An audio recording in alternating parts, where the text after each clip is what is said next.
Hello! Welcome back to another wonderful episode of Medical University. I am T. And I am Kay.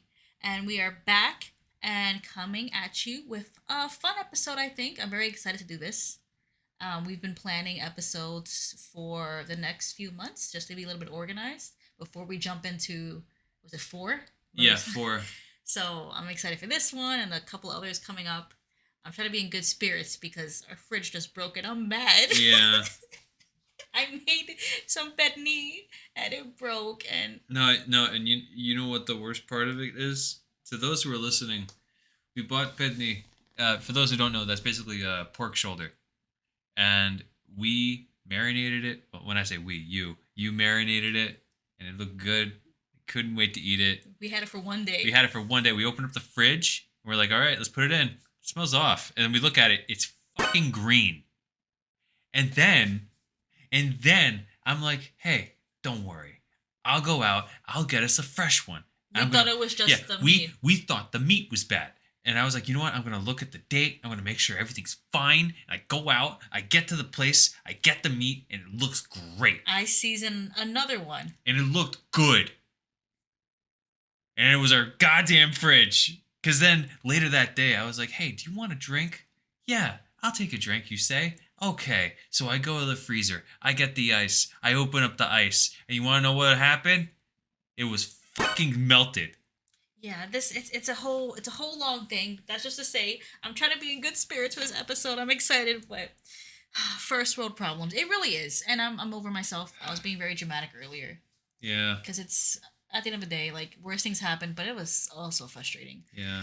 We're coming to you here in good spirits. And to those who are saying, hey, didn't you notice that it was hot? No, it was just it was like because like we were paranoid. We got the thermometers like the day of. And then when we put them in there, they were like just at that border point. You know what? It's where we're fucking up the timeline, but essentially what's happening is that it does cool. So like the fridge gets to -20. The freezer gets -20. The freezer gets to -20, I believe, or -10. The freezer. Freezer. Yeah. -10 degrees. Yes, I'm being deadass. The fridge gets to it's between like 20s and the 30s, but then it stops cooling. And everything melts, and then it starts up again. So I think it's just the internal temperature. No, the freezer gets to -10. Oh, I didn't know that. Yeah. So I think what happens is it hits that, and then it turns off or whatever, and then turns off for too long. Too long, and everything heats up, and then it starts back up. So fucking thing. Yeah, but we've had it for a couple of years. This is a weird intro. Hi everybody. Hey. We're doing okay. We hope you are all as well. It's just you and I talking it's just so fresh in our minds. We hope everyone's been doing well. We are basically ready to jump into the episode, but the past 2 weeks, I think Paramedics episode really kind of got us into watching more movies. We've been watching a lot of movies, and we have our little letterbox. I'd love to see at the end of the year everything we've watched so far. Since we've watched like 50 something. 50 movies we saw? That's Get out. I mean, I could be wrong, but we've watched quite a bit. Really? That's what my letterbox says. So, it's like a movie every day. Yeah. So, maybe I don't know. Maybe I'm wrong. But, anyway, we watch a lot of movies. You okay? Yeah. Okay. We watch a lot of movies. Not doing much else. Right? Not too much out of recent. Should we keep this intro in? Is it just a chaotic opening? Do you want to try again? I don't know. Maybe we just keep it in. Okay. The first movie that we saw was Conclave. Then we saw A Different Man, and then we saw I Saw the TV Glow. What you want to do is just basic how you felt about those movies? I mean, I think we were watching these 3 movies specifically because the Oscars is coming up, and we were so mad at Emilia Perez for getting like sweeping nominations. Mm-hmm. And so we were like, let's see what else has been released in the past year. Like, let's catch up. We knew I Saw the TV Glow was snubbed, so we're like, oh, let's see what it, why are people complaining that it got snubbed? And that was one of the most gorgeous movies I've ever seen in my life. Mm-hmm. That was one of the best movies I've seen. Not a single nomination. Nope. like at the bare minimum, like, and I mean this, at the bare minimum, that thing should have gotten best cinematography and best original screenplay. At the bare minimum. Yeah. That was What would you have given it in a perfect world if everything was just and right? It should be up for best picture. Like, It was good. like granted, like, would I say that it would win best picture? I don't know, but it deserves to be there. It deserves to have the nod, you know? It, especially in comparison to Amelia Perez, it's Ugh. almost disrespectful. Right? So I think that's why we wanted to watch it, because we were like, people were comparing the two. It's disrespectful. And I don't want to spoil it, but definitely go watch it. And we watched A Different Man in Conclave because they're also movies that had no AI from what we've read. There's no AI, no controversies. A lot of Oscar nominations this year have been like sadly like sullied with like allegations of the actors or AI use or whatever. It's funny because we were talking earlier to Johnny of Metal Gear Resurrections, and we were kind of like chatting on how Oscar nominations used to be a way to celebrate like movies like from the whole year, like all kinds of movies, and now they've kind of leaned into like what's popular. Yeah, and like the bad kind of virtue signaling. Just like I feel that people brought Amelia Perez and put it on a pedestal for very vain reasons. And I feel that it really had an opportunity to uplift like the trans experience and the trans community with a movie like I Saw the TV Glow. Because I mean, you know, I am not part of that community, but it doesn't take an intelligent person to see which movie does something more justice. You know what I mean? Yeah, and just more. I honestly, you have to watch it to see it, and I'd hate for all of you to waste your precious 2 hours with Amelia Perez, but yeah, I saw the TV Glow was a way better movie. Conclave was fantastic. I mean, getting a little too, too close to real life with what's currently happening with Pope Francis. Yeah. And A Different Man was cute. Was it one of the best movies of the year? Probably not, but it was fun. It was fun. It was fun. It was fun. But that's honestly all we've been doing besides complaining about this fridge. And I mean, in a happier note, prepping for this episode. Because you and I were going a little back and forth about like what the topic should be. Because we have 2 episodes planned for next month. Next month is Women's History Month. So we have some episodes planned for that. But I was like, we need to do like a episode like Black History Month. Like I want to think about a topic or something, either like talking about a certain character or a certain theme. And I think we've kind of melded both together. I think we got something nice. So with that, do you just want to jump right in? I think I'm ready to just talk about this. Yeah, let's do it. But first, I thought you were going to get away with this? No, you're not going to get away with it. No. Guess what time it is? Pop quiz time. It's a pop quiz time. Tom, you should definitely start the pop quiz because I definitely didn't mess up the audio. Really? I definitely did. Because like I feel like our audio quality changed in like just like the past couple of seconds. I definitely didn't have anything to do with that. No, you didn't have any. Okay. All right. If it doesn't sound any different to you, let me know at itstkandm@gmail.com. That is itstkandm@gmail.com. Tell me how great of a job I'm doing. All right. I'm killing it. Question number 1. Why didn't you hook up the mic right? Question number 2. Why didn't you double check? All right. I'm ready for the pop quiz. Yeah, okay. Question number 1. For real this time. For real. Based on our last episode. Yes. Paramedics Movie Club. Woo. I love her. Yeah, she's great. Not a Love problematic character at all. Women's History Month. Why does paramedics suck ass? Okay, sorry. Question number 1. Name 2 parallels between Dracula and Metal Gear Solid 3. 2 parallels. One parallel would be the Guy Savage. No. Oh my gosh, it's hard. Parallel? Would it be that paramedic talks to you about Dracula? And then you wait. I don't know. What is a parallel? Like Like, what are two similarities? two parallels. Okay, two. I mean, what's a similarity to the movie? I mean, You got it. I don't know. I don't know. To me, it's not even a similarity. It's more so like how is Dracula and Metal Gear Solid 3 related? All right, you want to go with that? No, you. What's the answer to your question? Well, there was that scene. Paramedic said herself in the Kodak call that Renfield and Snake both wait in a cell. Okay.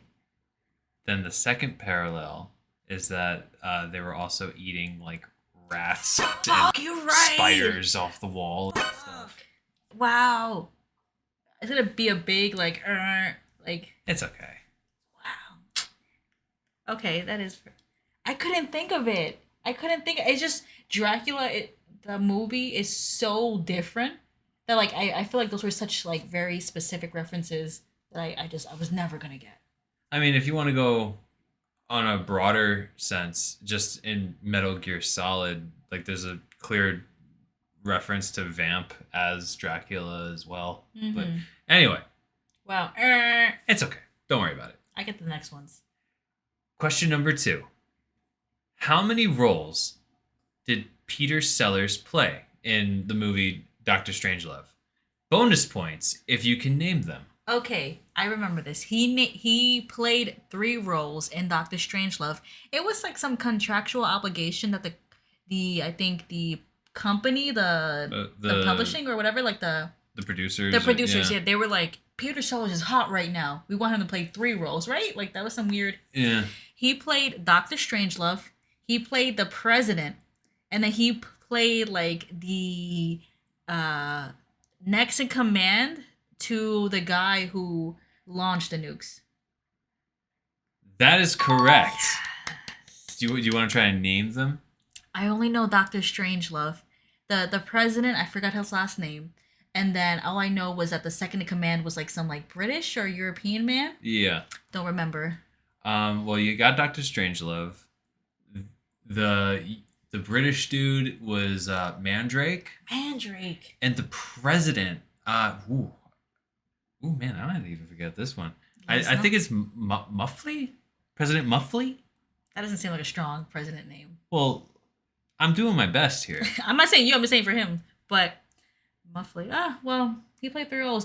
He actually did a really great job because I didn't realize it was 3 different. It was the same person playing 3 roles. I thought they were all 3 different actors. No, they did a great job. Yeah. So, fantastic movie. Yay! I got at least. You got one. I didn't get bonus points, but I got. You got that one. Okay. Question number 3. Explain how Major Zero and M from 007 can be similar. Ooh. Okay. This is based on From Russia with Love. Yes.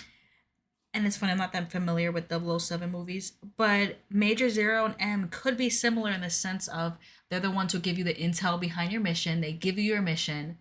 M is very much like this knowledgeable kind of, I was like a mentor almost. You know, like James Bond was coming to them with like they look to them for guidance and support. And Major Zero is the same. You call him, he's very much he's the old man of the team. He knows what's up. But he's been through this. He's not green. So I think that's how they're very similar. That is correct. But oddly enough, not what I was hoping for. What were you going to say? No, I was thinking when I wrote that question that there was a specific thing that Zero talks about when he was in British intelligence. Mm-hmm. His last name began with the letter O. Oh. And in the 007 franchise, M, it was the same way. So O and M were similar in that way. And O later became Zero, thus Major Zero. I see. But I like my explanation a little bit better. Okay, sure. Fine. We're both right. How about We're that? both right. Ding, ding, ding. Question number 4. Out of the 3 movies we watched, That being Dracula, Doctor Strangelove, and 007 from Russia with Love. Okay. Which one do you think Paramedic liked the most? Ooh. Which one would she like the most? It's kind of like a nice like essay question. It's Yeah, open-ended. it's open ended, but I will judge your answer. I will be the judge. I think okay, not at the bottom of the list would be Dracula. I think she likes that like a passing fancy. Like, oh, it's on. Uh huh. I would say part of me wants to say Doctor Strangelove because it's so close to their current mission now. It's very much there's nukes afoot. Mm. There's this Cold War type thing. Um that you know what I mean? It's very militaristic. It's I feel like it's more close to what she does daily, and I could see her kind of. It's like romanticizing her job in a sense, even though it ended, with a nuke strike. Yeah. But it's like kind of like a romanticizing her day job. That's why I would say it goes to the top of the list.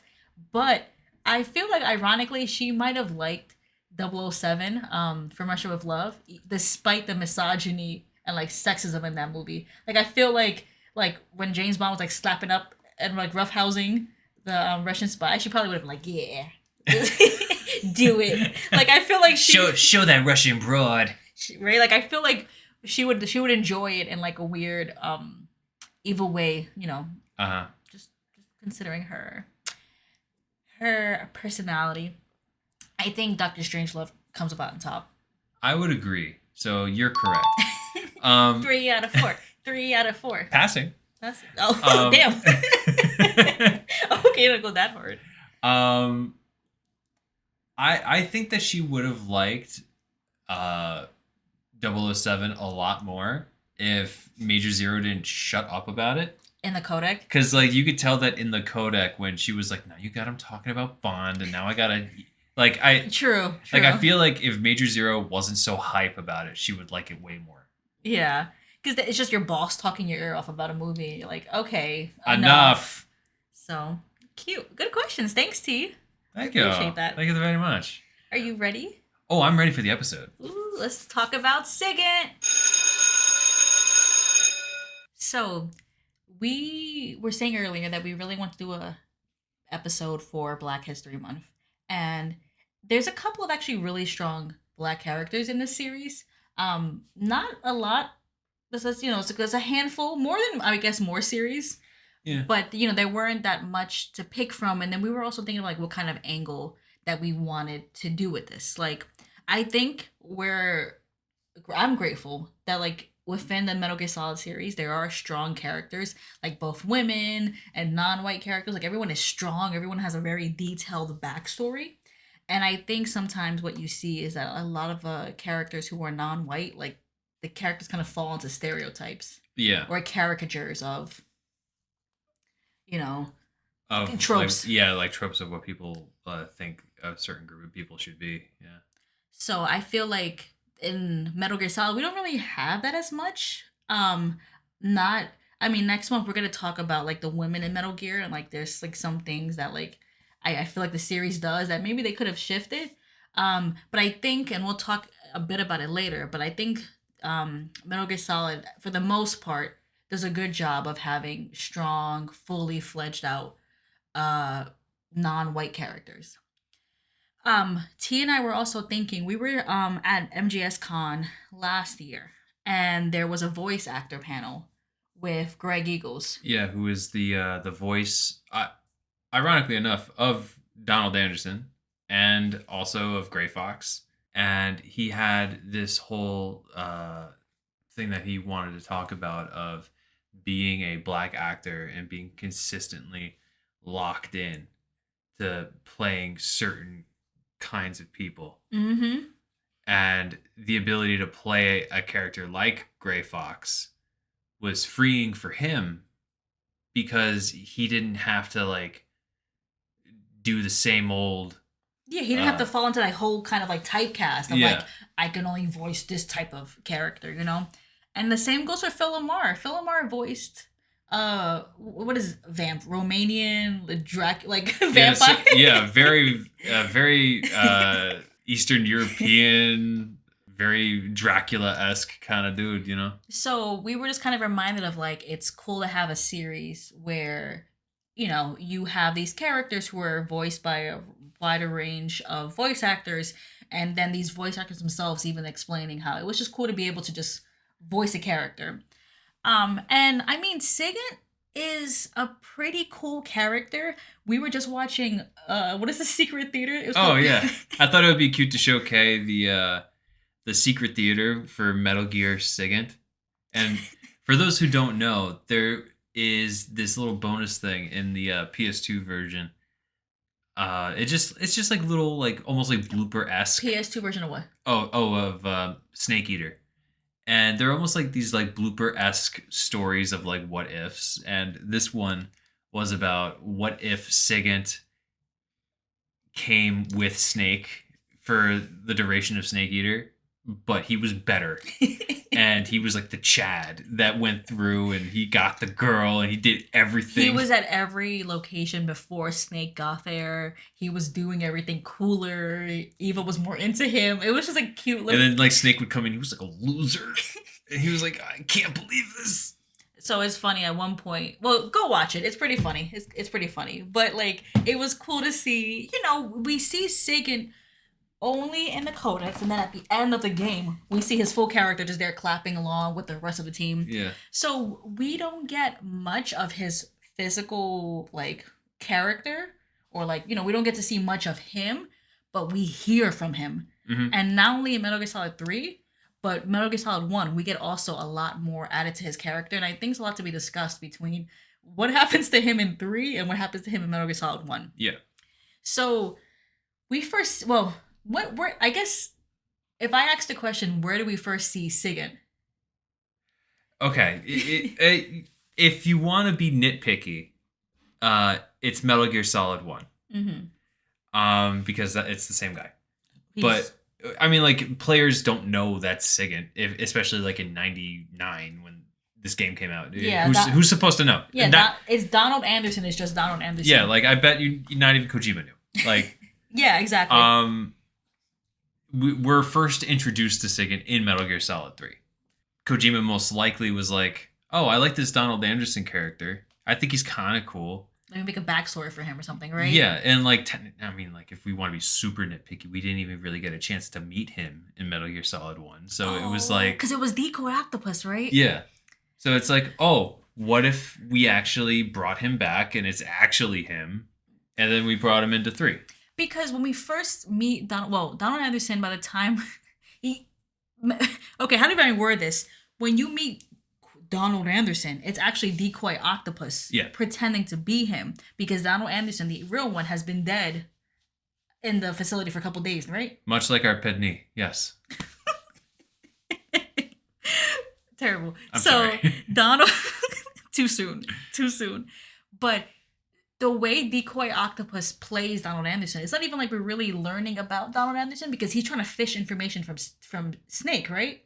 Yeah. So it's not even like we're getting like this real actor's performance where we know the inner workings of, like, he's probably saying some true shit, but it's all under the guise of trying to get Snake. So yeah, but like I would assume that at least in terms of like voice and mannerisms and maybe like how they carry themselves, it's probably how Donald Anderson would be. Okay. I mean, if we're to assume that Decoy Octopus is as good as they say that they are, yeah, that's probably how Donald Anderson would have been like. It kind of reminds me of Kaz in Metal Gear Solid 1, and then they were like, I like him a lot, let's actually see him in, Yeah, well, it's actually like bring him back in like Peace Walker. Yeah, let's actually see him, because that was like Liquid.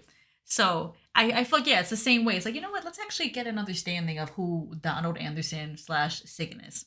And T, how do we know that Sigint becomes Donald Anderson or is Donald Anderson? Oh, it's pretty much confirmed at the end credits of Metal Gear Solid 3. There's like there's just that timeline thing that passes by, and it says like, oh yeah, so he joins like ARPA, and that's basically becomes Sigint, and Sigint's like a whole military operations thing. And then Eva in 4 more or less spells the whole thing out. Like she confirms that connection, like for sure. Okay. Just wanted to, just in case, make it clear with some people. But it's pretty interesting, and I mean, I'm glad that Kojima and the team did that because Sigint is a really kind of cool guy. He is just so knowledgeable at what he does. From my understanding, Zero like headhunted him. Like he is. I think he introduces himself. I am the weapons guy. Yeah, Like- he was the guy that was behind a lot of Snake's high tech gear. Like he was the guy behind like his sonars, his tranquilizer. Not the tranquilizer gun, but there's like this gun called the Easy Gun. Mm-hmm. And it's like this like super advanced tranquilizer gun that you get, and he designed that. Okay. And then he also designed like this Rykov mask. Yeah, he just put it in there because he was so proud of it. He just liked it. And like Snake was like, why do I have this? And Snake was like, it's cool, isn't it? You never know, and then He wound up needing it. Came in handy. So, Also, it was actually like a real CIA mask thing. that's something that was used back in the day. Yeah. Frightening. Kind of crazy, right? I mean, but Sigint was on top of it. Mm-hmm. Not only that, I mean, you think about the team, paramedic, Zero, Sigint, like he was a core tight member of what later became The Patriots. the Patriots. Like, I mean, like this was a tight team. So it was like every person not only had their expertise, everyone played a role and everyone respected each other. Because even after Metal Gear Solid 3 happens, they all kind of stay, whether they were bonded by the the trauma of the job or the situation, but they all remained close. And I think what's also separately just to his character, he was also funny. Yeah. He was just, you had paramedic who was very like cute and sweet and like, likes to chit chat. Zero felt like the lead. He felt like the leader. He was this older man, the British accent, so he was a little suave in the way he spoke. And Sigurd was like, "You guys are weird." I liked Sigurd for that. He's like the straight man, but like in being the straight man, he's kind of like the funniest one. He's like, he's almost like the odd man out. Yeah, he's almost like the normal guy who's like, "Isn't this kind of weird, man?" Like, no, I feel like there's parts where like he's also like trying to like, he knows how gullible Snake is, so he's like trying to trick him with paramedic or even just himself. There's also like there's a couple codec calls where him and paramedic are just kind of like, yo, Snake is it's kind of stupid. So like I think that's what's so fun about Metal Gear Solid 3 is that you get so many, I would say they're optional. Like you don't get them unless you keep calling, keep like looking at stuff, picking up stuff. Yeah, there's so much banter that they have with each other, and like you could tell that, I don't know, I feel like the support team in 3, it's almost like their whole relationship is almost like this whole character in and of itself. Mm-hmm. Like in 1, they kind of had that same dynamic, but it was always like we're here for a job. Yeah. We're I mean, if it felt, it's funny because 1 was serious and 3 is as well, but there's like that James Bond like levity to it. Yeah, like it's funny that like they have these funny little conversations about how Snake feels hiding in a cardboard box. How like the mushrooms recharge his batteries. You know That's what I mean? one of my favorite ones. And then you got Sigint going like, let him believe it. You know how gullible he is. Like. But I agree with you. Like 1 has the same strong, cool characters, but this one, they feel like actual like characters you can touch and talk to, and they're beyond just a mission. Yeah. So, and then that goes for Sigint. This is just this really fully fledged out, like funny, smart, charming guy who's also just the best at what he does. And so it's even more important when you think about what happens post Metal Gear Solid 3 and like the whole idea of like the boss's will. I mean, you and I were talking about this, T, like the Patriots, like they started with good intentions. Yeah, I mean, like they had an idea, and it wasn't a good one, but I mean, it's this whole thing where like their homegirl died. Like she had this idea for like unity and peace and just working together as one, Hmm. like all the like the entirety of the world just being this cohesive force. And so I can imagine like they were all like, you know what, we have to do something about this. She was right. I can't believe she's gone. Yeah, the world has to be one. So he used his skills and he used his prowess and like with computing and technology, and he was the guy to like go forth and be the big, how can AI help in this goal? Yeah. Uh, maybe we should let computers run things. Maybe. Maybe that's the best thing we could do. Maybe I have to become like the head of this government agency to help build like these Metal Gears in order to help further this goal of one group to rule Everything. everything. And Zero's right. Maybe we shouldn't trust the world to run itself. He said, and since I'm so smart, I will make a computer run everything. Zero said it's cool, so it should be right, right? Yeah, it should be great, and it worked out in 4, didn't it? I mean, yeah. But I feel like again, like the Patriots, it dissolved into the horrors we see for Metal Gear Solid 4. We see the horrors that, I mean, not only Big Boss, but what Sigint and Paramedic and Zero. You know what I mean? Like what, like from this good idea, it just evolved into just like horror and trauma that they've imposed on other people. Yeah. And it's kind of like this whole idea of like intent versus impact. Like like Sigint's creation of AI, or like his involvement and like in like his involvement and furthering of AI technology is kind of like core to Metal Gear Solid 2 and 4. Mm-hmm. And I I feel that Sigint. I mean, who could have thought that the AI would have evolved into that way? But I feel that it's just like a cautionary tale on how bureaucracy could hinder itself into like actually like invoking like a positive change in the world, you know? Mm-hmm.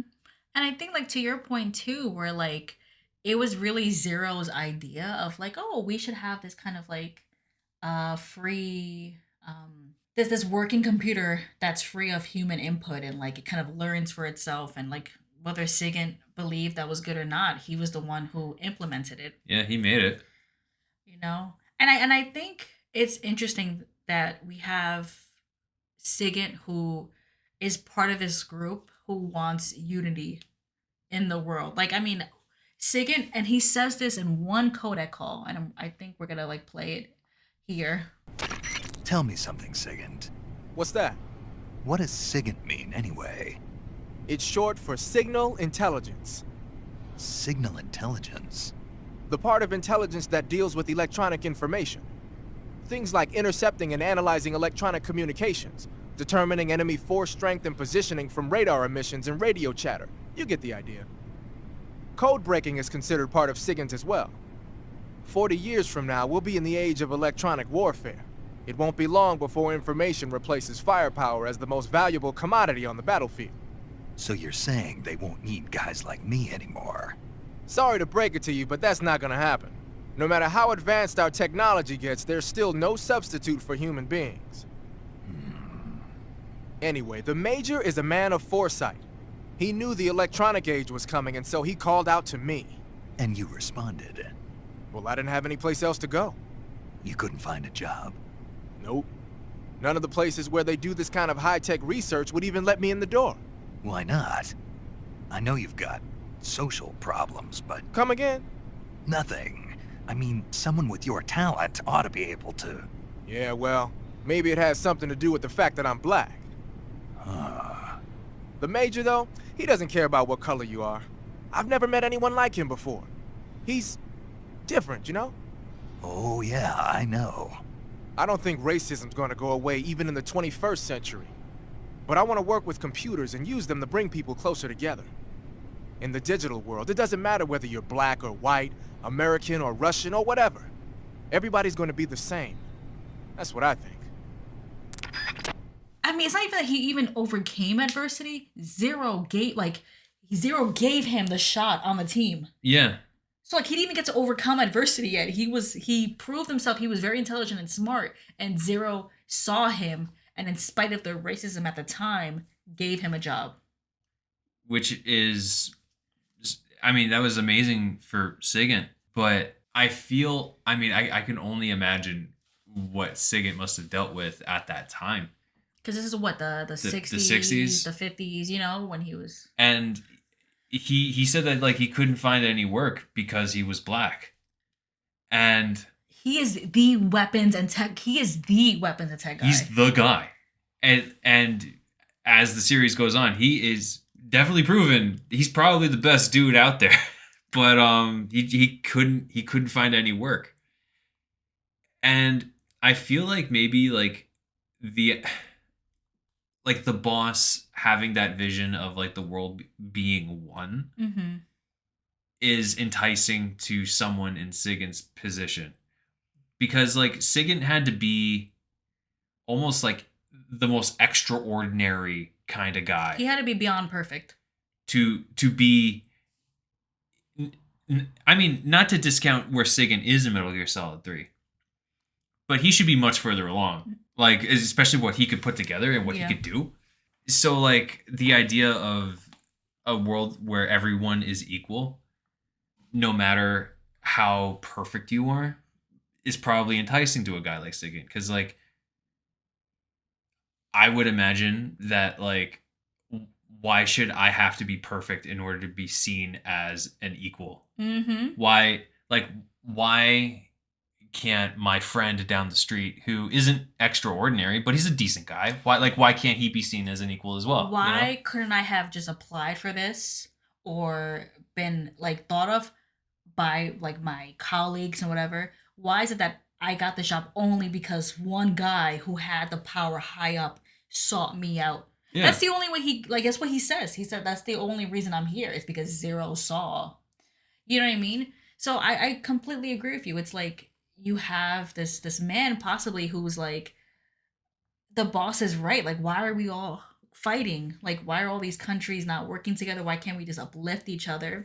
And I think it's even similar to probably to how Paramedic might have felt. You know what I mean? Perhaps, like, yeah. Like we, you know, you and I were doing some research, but like women back then as well were, you know, given the same kind of like eyes on them or like recognition for the work they've done. It's sadly also interesting to think about like Sigint's role in Metal Gear Solid 2 and 4 in the sense of like his intent was to create systems to unite the world, and his intent was to help guide the world towards peace, but he was ultimately a part of a system that only further subjugated and controlled people. Yeah, it's almost like trying to change the system from within. A system, doesn't work. A system that is built to subjugate people and divide people. Trying to change that system from within is not a near impossible feat. You know? It's almost like that Audre Lorde quote. What is it? You can't. What is it? I'm looking it up real quick. The master's tools will never dismantle the master's house. Damn, that's a hard quote, man. You know, like you try like, oh, let me work from within and changes whatever, but you're using the same tools that were used to hurt people. I mean, man, Sigint didn't just make the master's tool. Sigint made the master's nuke, man. Yeah. Like he was in it. He was in it. But again, it too is like that whole situation of like his intent was world peace. Yeah. So it's interesting. You and I were talking about like the Patriots, like who was more at fault, who was evil, whatever. And I don't count.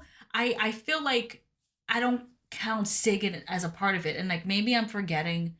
I could be wrong again. You can always email us at tknm@gmail.com. But like as far as like his role when he was Donald Anderson, like I feel like maybe he did some real shady shit. But I feel like early Patriot stuff, MGS3, I feel like he wasn't part of that whole Liquid and raising the twin shit. You know what I mean? Like I feel like I was gonna say just Paramedic's a bitch.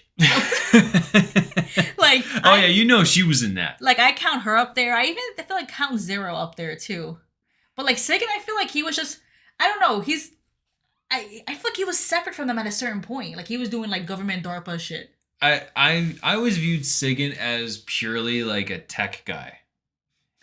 Not some diabolical. Like, I mean, like I'm sure he had like some larger aspirations and things like that, but I feel like in his heart of hearts, he just wanted to work with computers and gadgets, and like I think he was just all about that. And Zero was his way to make all those things possible. Yeah. And he had an attempt, a very, to me, a very naive attempt, Yeah. but to potentially change the world through something that he could do. Mhm. And maybe he thought it was a good idea, but it ended up not being a good idea. But Oops. Whoops, you got to crack a couple of eggs sometimes, or almost made the end of the world there. Yeah. Yep. Interesting guy. Sigint's a cool character. Honestly, all the characters in Metal Gear Solid 3 are cool, and I think from where they all end up, all those characters from Metal Gear Solid 3, I feel like he probably ends up in a more morally gray area as opposed to like heartless, evil. Yeah. He's more morally gray. He's a little bit lower at the list when you count like who's more evil. Yeah, he's like evil adjacent. You know what I mean? Like He's like evil because he fell into bureaucracy as opposed to like yeah, you know that's what I actually mean? that's a good representation of him. Like he's not a good guy because he fell into like the machine and he tried to make the machine work for him. Yeah. But unlike other people who were like, how about we just make some kids and fuck them up, It's like, hey, how about we just I just have like this crazy image of like paramedic going like, hey, yo, how about we just like what you she's doing a line of coke right now. Yo, Zero, how about we just take some kids and fuck them up real good, Have one be is some poor orphanage alone and discarded, and we have some other kids fucking living in Africa somewhere.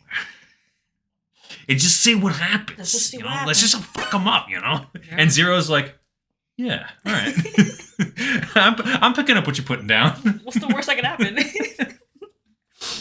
Yes, I feel like Sigint gets unless someone emails me and emails us and lets us know, but I feel like he gets a little like, okay, you just another cog in the wheel of the government. These assholes over here, I got my eyes more on them. Like, yo, Zero. Why is How about you know that medic that got knocked up in the helicopter? What about we scramble his brains up a little bit, no one's gonna miss him?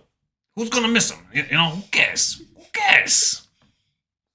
I'm sorry. It's just like I love Venom. I love Gray Fox. Like you got me feeling sympathy for like Liquid. You know what I mean? Like they fuck him up. Yo, Zero. Okay. Big Boss is number 2. He got mangled up real good, right? What if we just like fuck him up real good? I'm just gonna poke him and prod him with like electric needles every now and then. And you know what? He's gonna like. He's it. gonna like that. I'm sorry. The paramedic has done a lot of wrong. I am her biggest hater.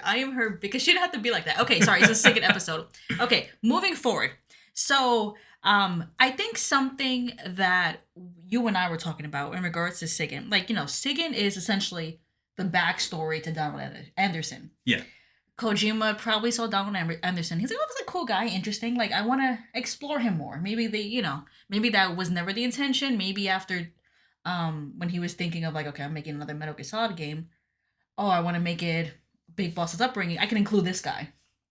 I think what's interesting in trying to explore Donald Anderson's backstory is that you're forced to work within a certain time period. So like you're placing this man, Donald Anderson, this black man in 1960s America, which was like overtly racist instead of covertly. Yeah. Anyway, Okay. Anyway. But you're placing him in 1960s America, and you have this like optional codec in which he discusses his race. He's like, I like literally in that we probably played it already. Yeah. In that codec, he goes, I couldn't get any jobs. I wasn't being hired. And Snake is like, what? Like, why wouldn't you? You're the best guy out there. And He's he's like, like, yeah, I know you had like, social problems, but yeah, he just disses him. Snake is like, yeah, you got social problems. And then Sigint, like, literally, clear as day, mad serious. He's like, it's because I was black. And so Snake is like, I don't even think Snake says anything. He's like, he had a bad joke, and then he's like, fuck. But literally, it's kind of spelled out. But I think what I was telling you, T, that's interesting, is that codec is essentially optional. yeah, you can play through the game without hitting that. So it's worth mentioning in the sense of like, since you're placing Donald Anderson back in 1960s America, even Kojima and the team realized, how are we going to explain this? How are we going to explain this black man being at a high level position, knowing how America was back then? Mm-hmm. And so I feel like it's this is like a really politically charged game. I mean, we think of that scene in Metal Gear Solid 1 where where Miller, quote unquote Miller, talks about how J. Edgar Hoover was like this known massive racist, and that's how they poked holes in Naomi's cover story, and how oddly enough, racism was the key to figure it out. But like it was a key plot point in that game, and Sigint dealing with racism is an optional codec call in 3. And I mean, to me, it makes me think about like, why wasn't his race explicitly discussed?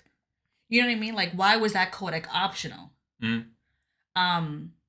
We know that he must have dealt with it. Kojima and the team know he must have dealt with it. So like, by not talking about it, what does that do for the game? I always felt, because like they do talk about it, but it is optional. And I think that it comes from a vein of like it being not too narratively in focus with the larger plot points of the game. Mm-hmm. And I feel that like, I mean, I don't know. I wasn't there, but I'm thinking from the writer's room standpoint, it's easier to talk about racism in a pure historical lens. Like it happened in the past. Like, oh yeah, J.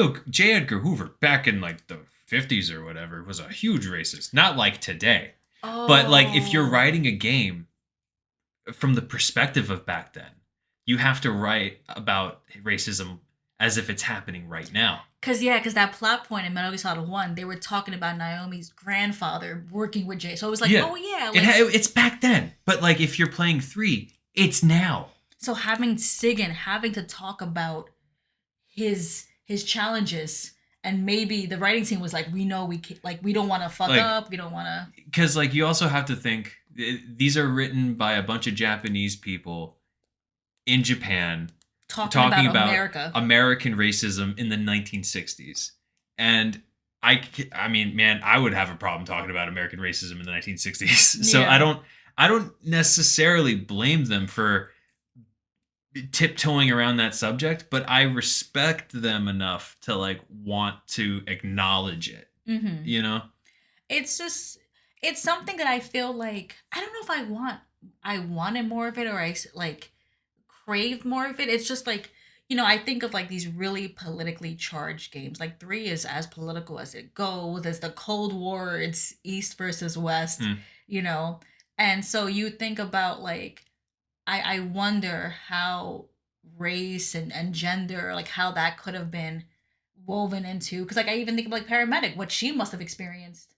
Oh yeah, she probably had a whole other experience herself. But like, yeah, to your point, like I feel like not only maybe they didn't know how to address it, maybe it's not really pertinent to the story. And there's maybe even an argument like, should Kojima even have been tasked to do it? Yeah, I mean, like he might. People could say that like it's a person's duty to talk about that sort of thing. Mm-hmm. But is it really? Like, I mean, I think it would have been cool, because if you think about like Metal Gear Solid 2, the whole themes of that game were like your destiny, your fate, mm-hmm. Being more than just your DNA, being more than your how you're perceived. Doesn't that fit Sigint? It does fit Sigint. You know? Yeah. And then Metal Gear Solid 3, again, it's super political, like the Cold War, talking about world peace, talking about nuclear destruction, talking about countries and their borders, and you know what I mean? Like, so I feel like that would have been a welcome discussion in the game. I don't know. I feel like the series is really like a lot of like what makes you you. And so if you have this character who like is he knows he's talented, he knows he's skilled, he's had the education, the training, and maybe the innate ability, but then he has a society who looks at him a certain way despite what he is. I mean, that's kind of like Metal Gear, you know what I mean? Like Metal Gear Solid Snake. Yeah, that's very Metal Gear. That's a very Metal Gear plot. You know? And so I feel like it would have been really cool to have that elaborated on. I mean, again, I'm grateful that we have these strong characters who like are just strong characters. But it might have been cool to see, and I feel like I'm glad that Kojima actually like noticed, like, you know what, I gotta explain why this guy is here. But I think it'd have been cool to have been elaborated on. But I'm reminded of like Sam Lake and his character of Saga. I remember he even said like, I want to make sure Saga in Alan Wake 2 is written right, so he got outside help. Yeah. In order to write her character, because he was like, you know, I want to create this black woman character, but I also want to make sure it's right. Yeah, you want to get the correct perspective. So it could have just been that situation where it's like he recognized, you know, Kojima and the team recognized their limitations, and they were like, you know what, we'll address it, but like you said, when it's currently happening, we're gonna just address it, and then you know, we don't have the ability to elaborate so much on it.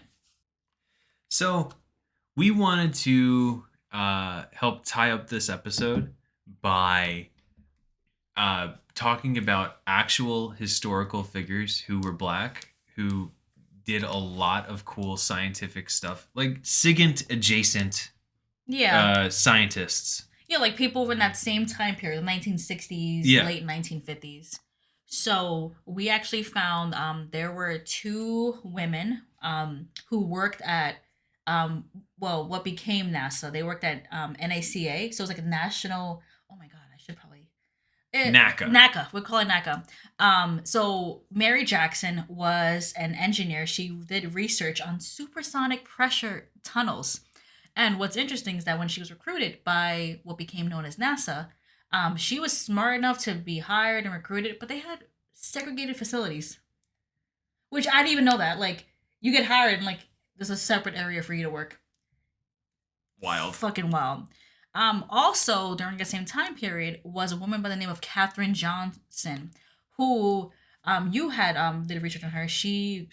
Go ahead. She calculated the flight path for Alan Shepard and his like space flight. And Alan Shepard was the first American in space. So thanks to her, he made it to space. Yeah, he made it to space. I think her role back in the day, they were called computers, right? They were just doing the manual calculations. Yeah, like they actually had human computers. Which is wild. So those were two people we wanted to reference. I think it was cool, like similar to what you were saying about like people during that same time. When you do research on them, there's a movie called Hidden Figures and a book called the same, which details like their upbringing, their kind of role in the space race as well. Like they were very implemental to that whole Cold War space race. They were very instrumental to that. And so I think it's cool to think about like during that same time period where Sigint was, you know, aiding Snake, you had actual people kind of experiencing the same thing he briefly mentioned in that one codec. Also, we saw a man by the name of George Hocker. In 1957, he became one of the first black officers in the CIA. In 57? In 57. That's kind of an accomplishment. I was reading about him, and he said that they didn't want to hire him, or they didn't think that the CIA could have black officers, like black spies, essentially. And he was like, the rest of the world is non-white people. Like, you guys stick out more than I would in some of these countries. Like, he has a good point. Hire him. But he was like, yeah, I would probably fit in a lot more than you guys would. You know what I mean? So they actually hired him. And it's kind of reminding me of Sigint in the same sense of like, you join it and you hope to change from within. But of course, we know that CIA and the FBI. Yeah, they did some stuff. Especially during that time. Yeah. We were just watching. What was it? We watched Malcolm X the other day with Denzel. We're like, oh, okay, that's cool. All right. But you know, it's again like it's a larger, it's a very politically charged episode. It's a larger conversation, but it's still cool to think about kind of like the steps that people took in order to get where they wanted to be, and then also again this time period where you had the Cold War. It was post World War II. It was not only I think like race issues, but you also had like gender issues. So I think about like Mary Jackson and Katherine Johnson, like they had that intersection of like race and gender, and like that's like double trouble. Yeah. And another person, we'll mention like one more. Who we're gonna mention? Otis Boykin. Mm-hmm. And his inventions include electrical resistors used in computing, missile guidance, and pacemakers. And I remember when we were looking him up, it was funny because you were like, some Metal Gear Solid reference, the pacemaker. Yeah. For Mr. Richard Ames. He needed that pacemaker, man. Yeah, that's the only way. But these are all people during that same time period in which Sigint was assisting Snake. It's kind of cool to, you know, considering the series is this real world fan fiction, it's kind of cool to place people, real life people in that same... Sigint adjacent. Sigint adjacent. So, T, overall, what do you think about Sigint? To be honest, I did not really think of him much before really sitting down to research him for this episode. And I feel like when we were talking about how he must have viewed the boss's will and how he could bring about like a form of like equality for all, it, especially for like a guy from his circumstances, it's a very sympathetic worldview, and it makes you want to root for him. Yeah. And I just feel bad that, you know, it did not work the way he thought it would. Yeah. Yeah, his intent seemed pure. I mean, all of those Patriot members, their intent seemed pure. But sadly, the lasting impact of the work they did, I mean, it ruined a lot of people. We only saw it in Raiden and then Snake, Sunny. Mm. But it's like you said, it makes him very sympathetic. You can understand why he would have went so hard for world peace. I think he's cool. He's a cool character. I don't think he's the evilest of them. I think he's really at the low. Like all the characters in Metal Gear Solid are war criminals, but like he's at the lowest of the list. He really is. He's down there with like Otacon. Otacon's on the list. I'm sorry. No. Otacon. I like Otacon. No. He's the best boy. Don't do that. No. Would Sunny be on the list? I feel like no, Sunny's innocent. She like... Oh, wait, no, she did... Didn't she hack into, like, government shit? But is that a war crime? No, that's not a war crime, but it... I mean, you say Otacon's on the lowest of the list. Didn't he create... I'm just doing... My research is not on missiles, it's on... Well, he was doing what the government told him to do at that point. Oh, is that even better? No, it's not. But I'm just saying, does that make him a war criminal? Okay. Sigint's right there with Otacon. Whatever. They'll both get a stern like finger wag, like don't do that again. A little slap on the wrist while they're in jail. You know. I personally think Sigint has a very complex and interesting backstory, and I wish it was elaborated on. Same. I actually wish that on every support character that was in 3. Mm-hmm. Because we come to know that those are the guys. Yeah. That group of people is more or less the main villains of the whole series. Like these are like the Illuminati, so to speak. And we only really get a chance to see them and interact with them in 3, where they're more or less completely innocent. Kind of like the way like Naked Snake is too. Like we see him and he's completely, he's nice, and then he becomes Big Boss. Yeah. I mean, at least with Big Boss, you can see the transformation. With Zero and Paramedic and Sigint, like their transformations happen off screen. Yeah. And I just wish we got a chance to see them pop up every now and then. It would have been cool, like we heard Donald Anderson through the voice of Decoy Octopus and through Decoy Octopus's actions, but it would have been cool to see and hear Donald Anderson. Yeah. You know? And like I feel like, to your point, like every member of the Patriots was cool, but I feel like the intersections for like Sigint, I feel like are like, and I guess similar with Paramedic, but like with Sigint, like understanding all the shit he probably had to deal with in order to be a member of Snake's support team. Mhm. And then like you said, the fall into like Donald Anderson and into like the terrible things the Patriots did. I would have loved to have heard from Donald Anderson and like kind of like at that point in Metal Gear Solid 1, what did he feel? Almost like reckoning with his own actions and seeing what his work led to.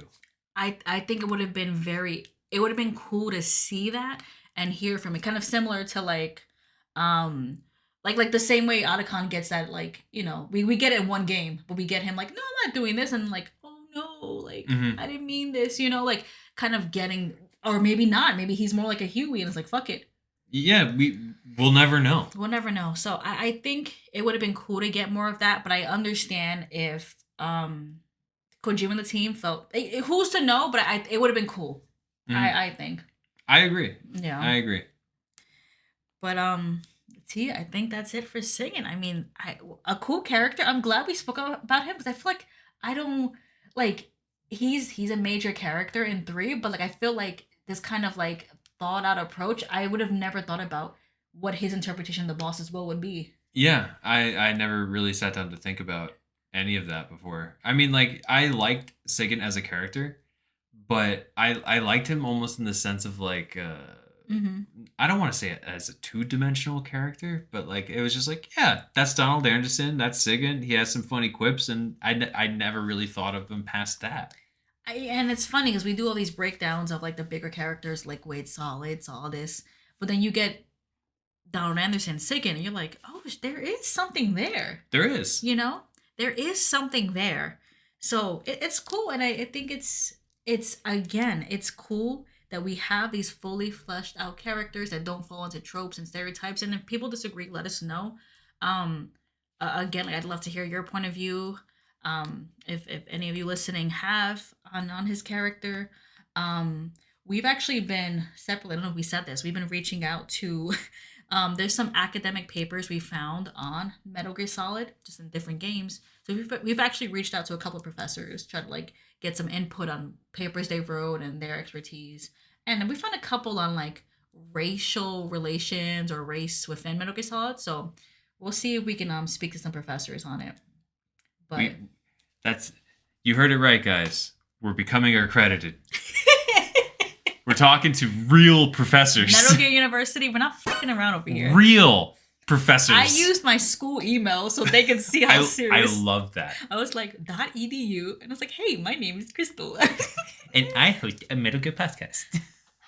I noticed that you wrote a research paper. That's what I did. So hopefully we'll get some input, or we'll get to speak to somebody, because that's the fun thing about games. You get to overanalyze and overthink. And stuff like this with Sigint, we get to really think about, like, again, like this character in that specific time period, which was so heated for many reasons, what he may have been going through and what he may have wished based on his upbringing. Mm-hmm. But, T. Okay. Thank you for this. I appreciate it. Good episode. Nah. Patting ourselves on the back. Good episode. Good episode, Kay. I meant to say I enjoyed this episode. This was very interesting. It was cool to see Sigint in a new light. Mm-hmm. At the lower tier of war criminals. Any lasting words before we end? Go check out I Saw the TV Glow. Please let me know what you think. It's a good ass movie. Conclave is also very good. Please check that out. priests being nasty bitches. It's really cool. Political, not they're not He getting said priests are nasty bitches. there's some nasty bitches up in that conclave. No, what I said, men. The messiest bitch you know is a man, and that's that whole movie. That's that whole movie.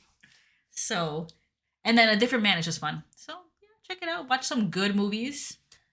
Have a great week, everybody. Have a good day, great week, great month, great year.